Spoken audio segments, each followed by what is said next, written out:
Bueno, bienvenidos de vuelta. Hoy, entre meeting y meeting, viajando en el avión Air Force 2, la señora Kamala Harris salió a defender a la excongresista republicana Liz Cheney, que fue atacada por Donald Trump, quien la tachó de cobarde porque no serviría en un campo de batalla o enfrentando a un pelotón de fusilamiento apuntándole.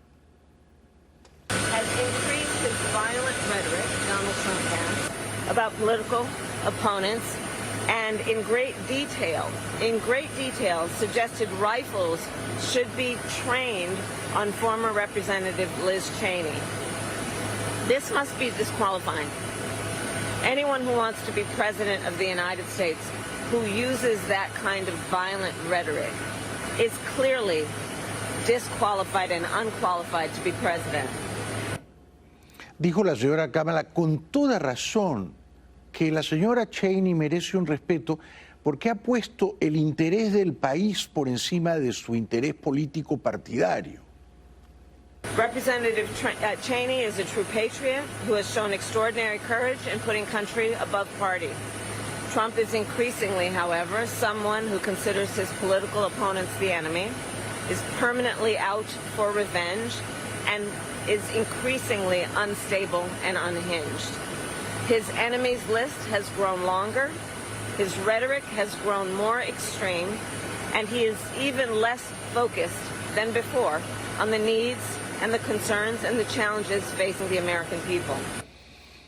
Kamala Harris dijo que a ella le preocupa mucho que si Trump vuelve a la Casa Blanca tendrá una agenda rencorosa, vengativa.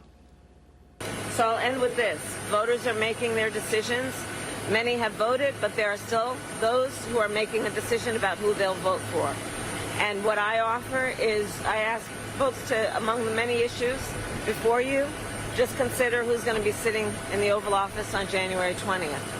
Either you're going to have Donald Trump there, who will be stewing over his enemies list, or I will be there working hard on your behalf on my to-do list. That is the choice among many that is at stake in this election.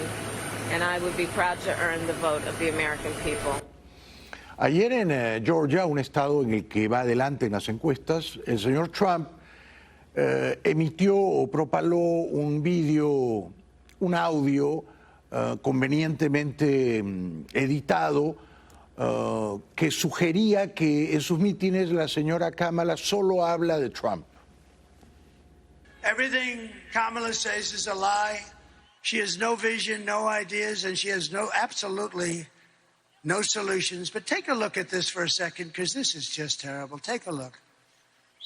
Good evening, everyone. Tonight I will speak about Donald Trump. Donald Trump, Donald Trump, Donald Trump, Donald Trump, Donald Trump, Donald Trump, Donald Trump, Donald Trump, Donald Trump, Donald Trump, Donald Trump, Donald Trump, Donald Trump, Donald Trump, Donald Trump, Donald Trump, Trump. Era, por supuesto, un truco de edición, y un truco de edición es, por supuesto, una falsedad. Pero Trump dijo que no aguanta escuchar la voz de la señora Kamala diciendo su nombre.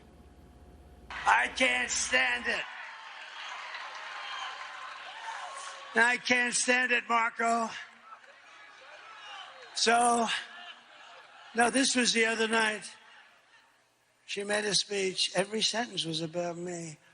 Our great First Lady said, "Darling, are you okay?" They asked her about the economy. Donald Trump. No, they've been there for 4 years, the whole thing. What they did to this country is record-setting, and especially at the border, Dijo que cuando él era presidente la gasolina estaba a 1.84 el galón y que ahora está al doble. Bueno, quizá estaba a 1.84, pero era en el peor momento de la pandemia, cuando nadie se detenía en una gasolinera. Because that inflation's going to come roaring down. You know, as soon as we open up the gas spigot, the oil and gas, you know, we had $1.84. You know, I used to say $1.87. I was corrected by the government manuals. So I said, I'll take it 3 cents. But we had $1.84 gasoline. Do you like that? How does that sound? Today you're at $3.75, but If anything happened with the election, you'd be at $7, $8, $9 a gallon. Dijo que la campaña de Kamala es una campaña de odio.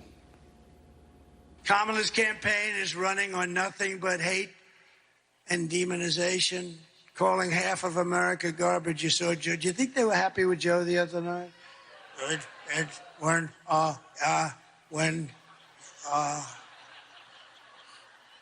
His people are garbage. They are garbage. Oh, I said, oh, is he screwed now with them? He says, Sarah, that's lasted for what, about 5 days now. This is not good. And perhaps that's why we're leading by so much, but that's not really the reason.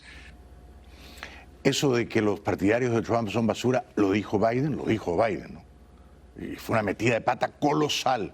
Y puede que le cueste la elección a Kamala, ¿no? Pero no lo dijo Kamala, ¿no? Trump prometió bajar la inflación, que ya bajó bastante, ¿no? The reason is that first little question I put.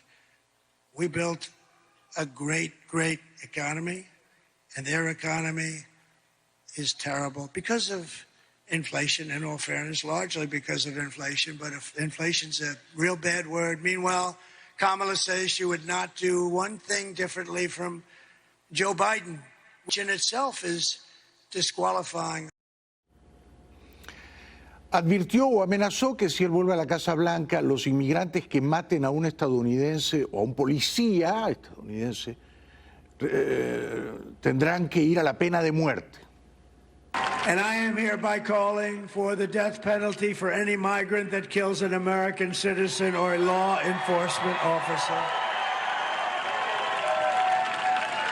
And I will immediately ban all sanctuary cities in the United States of America. They're sanctuaries for criminals. Everything Kamala says is a lie. She has no vision, no ideas. She has no solutions for anything. Una pausa y regresamos enseguida con todo lo último de la campaña presidencial a un solo día del gran día de los comicios mañana. Ya venimos.